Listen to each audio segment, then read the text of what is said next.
A treta fatal entre Tupac e Big. Vamos ver esse vídeo aqui do Decifra Hits. Vou deixar o link aí na descrição. Então vamos dar uma olhada nesse vídeo. Peguem suas armas quando verem Tupac. Chamem a polícia quando verem Tupac.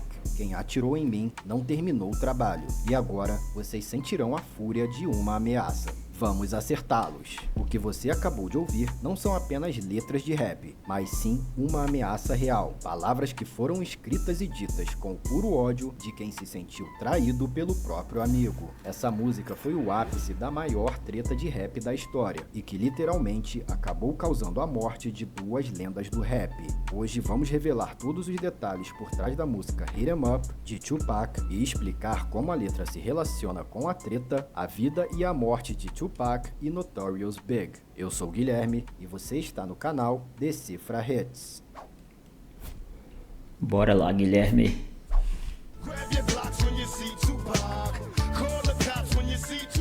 Vamos dividir esse vídeo em capítulos, então se você quiser pular para uma parte específica, é só clicar na timeline ou na descrição. Dito isso, vamos entender primeiramente quem era Tupac e Big e como eles se conheceram. Em 16 de junho de 1971, nasce Tupac Shakur em Nova York. Seus pais eram revolucionários do Partido dos Panteras Negras, e os ideais de justiça social foram absorvidos por Tupac, que em 88 se mudou para Califórnia e em 89 começou a cantar rap, abordando temas como racismo, violência policial e gravidez na adolescência. Em 91, ele lançou seu primeiro álbum de estúdio, Tupacalypse Now, que o deixou famoso por todo os Estados Unidos e inclusive fez parte da trilha sonora do jogo GTA San Nossa, que é relíquia, hein? Andreas.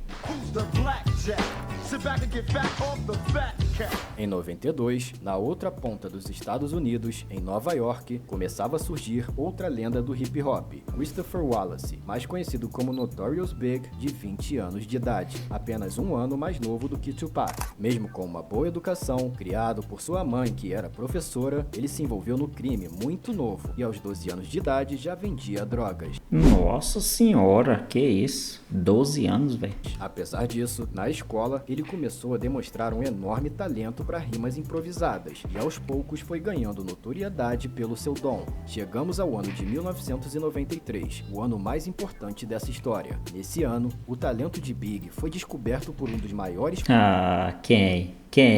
produtores de hip hop de todos os tempos, Sean Combs, mais conhecido como Puff Daddy. Assim, Big conseguiu um contrato na gravadora de Puff, a É o P. Diddy. Bad Boy Records. No mesmo ano, Big, ainda em ascensão como rapper, viajou para Califórnia, quando foi apresentado a Tupac Shakur, que já era um dos maiores rappers americanos. Big e Pac logo se tornaram grandes amigos, a ponto de Pac chamar Big para abrir os seus shows, dar diversas dicas de rap para ele e inclusive oferecia sua casa na Califórnia para que Big passasse suas noites. Certo, então no começo eles dois eram amigos, né? Um era até incentivou a carreira do outro ali, né? Dando conselhos. Começou assim, né? E o que começou como uma grande amizade acabou se tornando uma rivalidade fatal. Ainda em 93, Tupac viajou para Nova York para gravar um filme, e no tempo que ficou por lá, acabou fazendo amizade com algumas pessoas um tanto quanto perigosas. Uma dessas pessoas era o Haitian Jack, um executivo da música. Nessa época, Big chegou a aconselhar Pac a parar de andar com esses caras, pois ele poderia ter problemas. Mas Pac estava tendo uma vida de rei com seu novo amigo, que o presenteava com joias, festas caras e era tão influente que chegou a apresentar a Madonna para ele. Aí sobe a cabeça, né? O maluco não conhecia muita coisa, aí já chega nesse nível aí. Só que tudo isso tinha uma segunda intenção por trás, e um preço que Tupac iria ter que pagar. Haitian Jack era associado a Jimmy Henchman, um traficante magnata da indústria da música que estava de olho no talento de Tupac e estava disposto a pagar o preço que fosse para levar Pac para sua gravadora. Haitian Jack então começou a pedir para Tupac assinar com Henchman, mas Pac, conhecendo a fama de Jimmy, recusou todos esses pedidos. A partir daí, as coisas começaram a ficar complicadas para Tupac. Em novembro de 93, Pac ficou com uma mulher chamada Ayanna Jackson numa boate, e 4 dias depois, ela estava num quarto de hotel com Tupac e mais alguns homens, incluindo Haitian Jack. O que aconteceu naquele quarto, só quem tava lá sabe, mas o fato é que Ayanna Jackson acusou Tupac e seus amigos de terem a estuprado naquela Aí já complicou, né? noite. Com a acusação, Pac teve que desembolsar uma grana violenta com advogados, e nesse momento passou a considerar uma proposta de Jimmy Henchman, que ofereceu uma grana para Tupac gravar uma música para ele no Quad Studios em Nova York. E no dia 30 de novembro de 94, Nossa, mas será que não era a casinha desses caras que tava fazendo pra ele, não? Porque, né? Sei não. Tupac foi até esse estúdio com mais 3 amigos. Chegando lá, o primo de Notorious Big, que é o rapper Little Cease, viu Tupac e disse pra ele ir até o saguão e pegar o elevador, porque Big e Puff estariam lá no estúdio e queriam falar com ele. Ao chegar no saguão, Pac foi abordado por 3 caras vestidos com uniformes camuflados. Os caras pediram as joias de Tupac, que tentou pegar sua arma e então foi baleado 5 vezes e depois roubado e espancado enquanto ainda estava caído.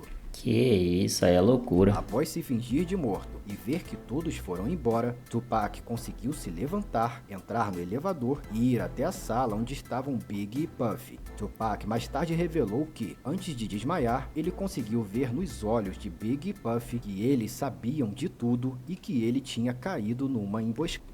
Nossa senhora, aí é... Pô, que isso? Aí é traição das pesadas, hein? O cara descobrir assim.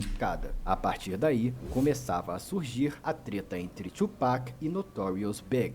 Poucas horas depois de sair do hospital, Tupac foi de cadeira de rodas direto para o tribunal para receber sua condenação pelo estupro de Ayanna Jackson. Na cadeia, Pac já estava desconfiado que Jimmy Henchman e Haitian Jack tinham armado tudo isso contra ele e que Big e Puff sabiam, mas não o avisaram. Além disso, Haitian Jack, mesmo tendo sido processado pelo mesmo crime, teve o seu julgamento à parte e foi liberado. E a Nossa, que isso, cara? única forma de ele ter conseguido isso seria colaborando com a polícia contra Tupac. A partir daí, Pac se sentiu traído e passou a desconfiar de muita gente. Isso explica sua linha. Que na verdade ele tava certo, né? Porque isso não era amigo nem um pouco.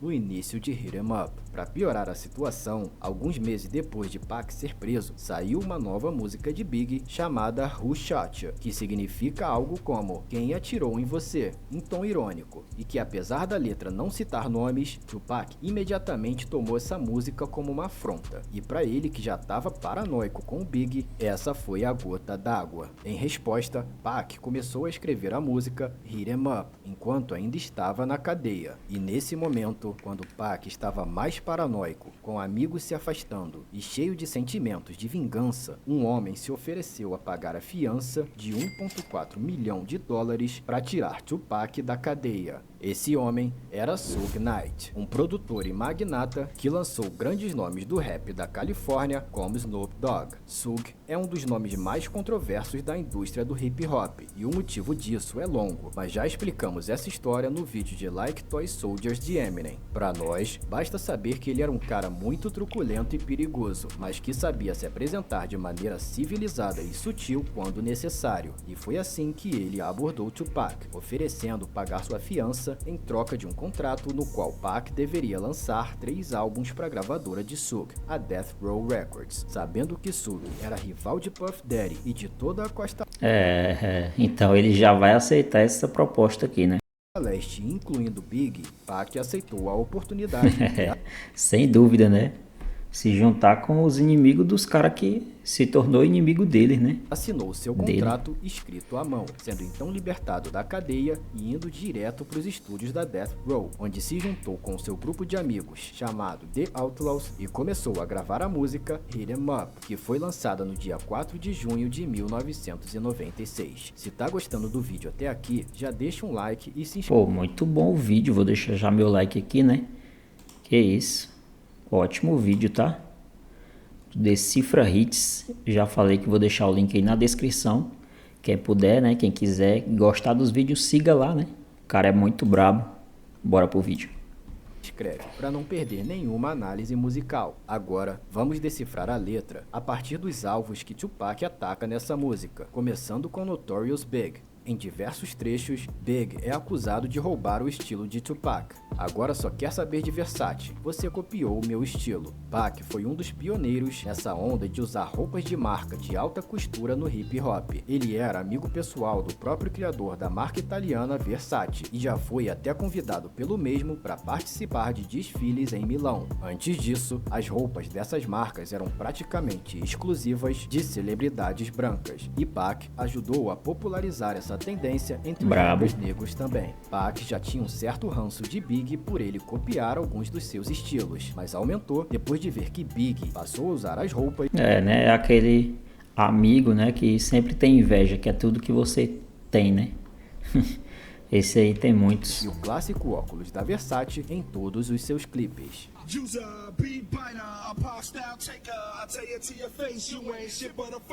Essa linha é uma forma de atacar o Big, ao mesmo tempo que faz uma homenagem a MC Lyte, uma grande amiga de Tupac, que lançou versos parecidos em sua música 10% This.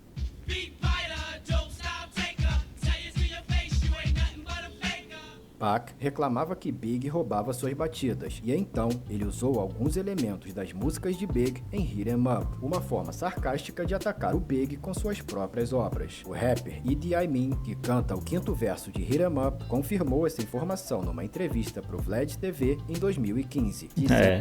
Devolveu na mesma moeda, né? Pô, minha língua hoje tá, que isso?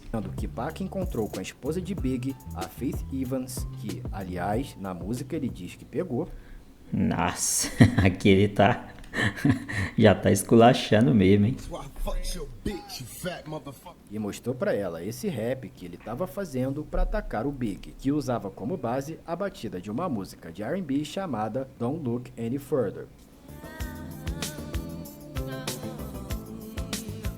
Idi acredita que Faith tenha corrido para contar para o seu esposo, e assim, Big tentou se antecipar e lançou essa batida antes na faixa Get Money. Ué, não entendi. Ele pegou a mulher e ainda era junta com Big. Pô, que isso? Aí é loucura. Mas Tupac já tinha previsto essa jogada, e a versão que ele mostrou pra Faith era apenas uma demo de Hit 'Em Up. Nossa, brabo. Aqui ele foi brabo. Pac já havia preparado uma versão alternativa, que é a que conhecemos hoje. Nela, Pac zoou Get Money de Big ao colocar um áudio com a voz da Faith Evans falando Take Money durante o refrão. Além disso, Pac zomba imitando o refrão da música que Big estava gravando no dia do atentado do Quad Studios. Grab your dick if you love hip hop. Rub your titties if you love Big Pop. Grab your blocks when you see Tupac. Call the cops when you see Tupac. E é claro que não podia faltar uma referência à infame música Who Shot You de Big. Na linha Frank White precisa levar uma surra por fazer armadilhas, Frank White é um dos apelidos de Notorious Big, pois esse é o nome do chefão traficante no filme O Rei de Nova York, já que Pô, os caras é muita referência, né, velho, nas músicas. E a gente nem imagina. E aí quando vai ver a história por trás das músicas, que isso é loucura. Notorious Big era tão influente na cidade que nada acontecia sem ele saber. Por esse motivo, Tupac ficou com tanta raiva de Big e nunca acreditou quando ele dizia que não sabia quem armou pra ele no Quad Studios. Na música, eles também chamam Puff Daddy de fracote e no final Tupac diz: Now you tell me who won. I see them, they run. Isso faz referência a um evento ocorrido no dia 29 de março de 96, na Soul Train Awards, uma premiação na qual teve a presença de Tupac e Big. E segundo o rapper Idi Amin, quando Tupac chegou no local, ele chegou encarando seus inimigos. Big e Lil Cease apenas encararam de volta, mas Puff Daddy logo vazou dali, pulou no seu ônibus e desapareceu rapidamente. Tupac também aproveitou sua ira em Hit 'Em Up para atacar alguns rappers aleatórios que nada tinha a ver com Notorious Big e toda essa treta, mas que tinham lançado músicas atacando Tupac de alguma forma. Um deles foi Tino XL, que ganhou fama ao ofender Tupac em uma música enquanto ele ainda estava preso, dizendo que ele estava sendo estuprado na cadeia. O outro, Pô, que isso, os caras Os caras não pegam nada leve, né, velho? Do nada o maluco faz fama em cima do outro que não tem nada a ver. É loucura, hein? Foi a dupla Mobb Deep que citou a expressão Thug Life em uma música, e por algum motivo, Tupac achou que ele estava sendo desrespeitado, pois Thug Life é uma filosofia que Pac estava promovendo na época. Apesar de Mobb Deep ter negado a intenção de ofender, Pac atacou a dupla em um ponto bem sensível, dizendo: "Ah é? Mobb Deep? Não tem um de vocês que tem anemia ou algo assim? Fica de bobeira e vai acabar tendo uma convulsão ou um ataque cardíaco. Melhor se afastar da gente antes que vocês se arrebentem." De fato, um dos integrantes, o Prodigy, passou a vida lutando contra uma doença genética muito dolorosa, chamada anemia falciforme, que causa a deformação das células sanguíneas. Em 20 de junho de 2017, Prodigy estava internado devido à doença quando veio a falecer. Além desses rappers, Tupac ofende a Bad Boy Records e toda a galera de Notorious Big, conhecida como Junior Mafia, especialmente a rapper Lil Kim e o Lil Caesar, o primo de Big, que atraiu Tupac pro saguão no dia do tiroteio do Quad Studios. A maioria das ofensas são meros xingamentos e não faz sentido passarmos a explicação linha por linha. Agora, vamos entender como Tupac e Big morreram e o que se sabe hoje sobre a morte deles. O dia que Tupac assinou o contrato com Suge é visto por muitos como o início de seu fim. Dizem ainda que esse foi o dia que ele assinou um contrato com o diabo, até porque Suge era membro da gangue dos Bloods e era conhecido por muitos como o Diabo do Terno Vermelho. E após a entrada de Tupac para a gravadora de Suge, a Death Row Records, Pac começou a gravar raps com menos críticas sociais e com mais agressividade do que ele costumava fazer. Muito se discute sobre o quanto dessa mudança tenha sido motivado pela sua raiva de Big. Mas aí não tem como julgar muito ele aqui não, tá? Não vou mentir. Porque essa raiva dele aí, ele tinha razão, né? Os caras, que isso, foram muito traíra com ele aqui, pô. Big e da Costa Leste, ou do quanto disso tudo foi influência de Suge Knight, que era o principal apoiador da treta entre West Coast. Não, beleza, pode ter, né? Claro que esse cara deve ter jogado uma lenhazinha na fogueira ali. Mas, pô, o que os caras fizeram com ele não tem como, né? E East Coast, e nutria um ódio por Puff Daddy que só iria É o Pitere. aumentar nos anos seguintes. Em 23 de setembro de 95, Jake Rubbles, um grande amigo de Suge e também membro dos Bloods, foi assassinado durante uma discussão numa balada em Atlanta. E o cara que matou Jake era um segurança de Puff Daddy. A partir daí, a treta entre a Death Row e a Bad Boy Records começou a escalar de forma descontrolada. Em dezembro de 95, a Death Row deu uma festa de Natal em Hollywood. Um promoter e amigo de Puff Daddy estava nessa festa, e quando Suge soube disso, levou o cara para um quarto isolado e começou a pedir o endereço de Puff Daddy e da mãe dele. Quando o cara se recusou, ele foi brutalmente espancado e forçado a beber urina num copo de champanhe. He might have got a few punches and he probably drunk about 20 shots of piss. You know what I mean? Literally. Puff Daddy ficou sabendo disso e logo se adiantou contratando um segurança da gangue dos Crips para proteger a Bad Boy Records. O nome desse segurança era Keith D. Pô, essas histórias muito loucas, né, velho? Que isso, irmão. Cada loucura que a gente vê que os caras faziam nessa época, né? Nos Estados Unidos lá era loucura demais. E ele é uma peça fundamental para entendermos a morte de Tupac. Keith D era tio de Orlando Anderson, um membro da gangue dos Crips que em julho de 96 roubou o medalhão de um dos seguranças da Death Row, o Trayvon Lane, num shopping da Califórnia. E isso nos leva ao dia do assassinato de Tupac. No dia 7 de setembro de 96, Tupac, Suge Knight e toda a equipe da Death Row foram a Las Vegas para ver uma luta de Mike Tyson na Arena MGM. E adivinha só quem estava lá na mesma noite? Orlando Anderson, o cara que roubou o medalhão da Death Row. Após a luta de Mike Tyson, mais precisamente às 20h49, Trayvon Lane, o segurança que foi roubado, viu Orlando passando pelo hall da MGM e foi avisar Tupac. No mesmo instante, Tupac, Suge e toda a equipe equipe da Death Row partiram para cima de Orlando e o espancaram na frente de todo mundo. Depois disso, Tupac saiu com seus amigos em direção à boate 662 de Suge Knight, mas nunca chegaram lá, pois ao saírem do MGM, Orlando Anderson chamou o seu tio Keith D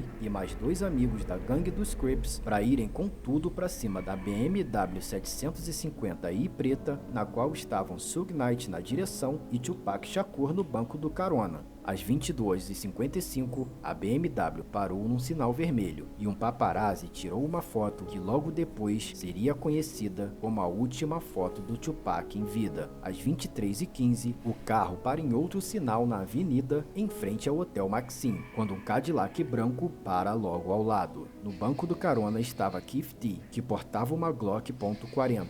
Ele passou a arma para DeAndre Smith, que ficou com receio de atirar. Então Orlando Anderson pegou a Glock e disparou 13 vezes contra Tupac, dos quais 2 balas acertaram seu peito, uma no braço e uma na coxa. Suge Knight foi apenas acertado por estilhaços e ficou bem. Já Tupac foi levado para o Centro Médico Universitário de Las Vegas, onde lutou pela vida em estado crítico por 7 dias, até infelizmente falecer no dia 13 de setembro de 96. E apenas 6 meses após a morte de Tupac, chegava o dia da morte de Notorious Big. Ele estava na Califórnia. Peraí, quanto tempo?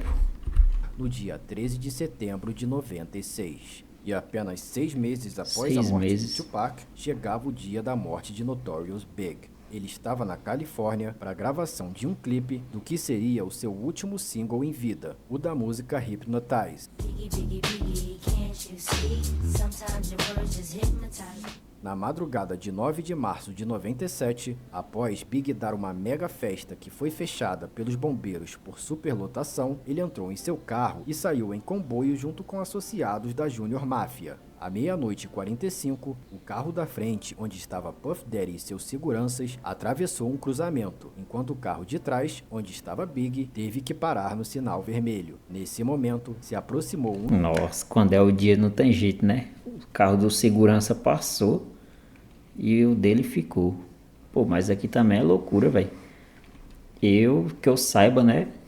O carro do segurança é pra estar atrás de quem tá sendo feita a segurança ali, né? No caso, o Big aqui. Que isso? Os caras aqui foram amador demais. Impala SS de cor escura e parou do lado do carro do Big. Havia apenas um motorista nesse carro e ele colocou uma pistola 9mm para fora da janela, disparou 4 vezes contra Notorious Big e sumiu logo em seguida. Apenas 30 minutos depois, Notorious Big foi declarado morto. As investigações sobre as mortes de Tupac e Big nunca foram concluídas e os crimes seguem sem punição. De qualquer forma, contaremos agora a teoria mais aceita até o momento e a que faz mais sentido para a maioria das pessoas envolvidas e para os fãs. Tupac provavelmente foi morto por Orlando Anderson como vingança pelo incidente após a luta de Mike Tyson, o que não exclui outras motivações, já que muita gente se beneficiaria com a morte de Tupac, mas devido ao burburinho da mídia na época, a desconfiança do público caiu apenas sobre Notorious Big, que provavelmente só queria ficar na dele, fazer rap e não se comprometer com caras perigosos. Orlando Anderson foi assassinado em 98, mas seu tio Keith D ainda está vivo, e em 2018 ele confessou a participação deles dois no assassinato de Tupac, segundo ele, a mando de Puff Daddy, que até hoje nega as acusações. Já no caso de Notorious Big, quem o matou foi o assassino de aluguel Amir Muhammad. O mandante do crime foi o magnata Suge Knight, e o alvo, na verdade, era Puff Daddy. Quem confirmou isso foi o ex-agente do FBI, Phil Carson, que trabalhou no caso por 2 anos, mas teve suas investigações interrompidas pelos seus superiores. Nossa, então o Piteri era para ter sido já naquela época, né? E não foi, e tá aí até hoje, né? Em 2021, Phil Carson revelou que a investigação sobre a morte de Biggie só não foi pra frente, pois o caso foi acobertado por policiais corruptos da isso aí com certeza, né? Polícia de Los Angeles, como os policiais Kevin Gaines e David Mack, que também são membros da gangue dos Bloods e estavam agindo em conluio com Suge Knight. E apesar da mãe de Biggie, Voletta Wallace, ter processado a cidade e a polícia de Los Angeles pela morte de seu filho, o caso foi encerrado em em 2010 sem solução. E você, acha que faz sentido essa teoria? Deixa aqui. Né? Faz sempre, né? Muita loucura nesse meio, né, rapaziada? Então é isso, galera. Esse foi o vídeo. Deixe seu like aí, se inscreva no canal. Obrigado por ter assistido até aqui. Valeu. Comenta aí se você quer mais vídeos nesse estilo aí do Decifra Hits, né? Que tem vários vídeos ótimos aí, né? Então é isso. Deixe seu like, se inscreva no canal. Tamo junto. Até a próxima.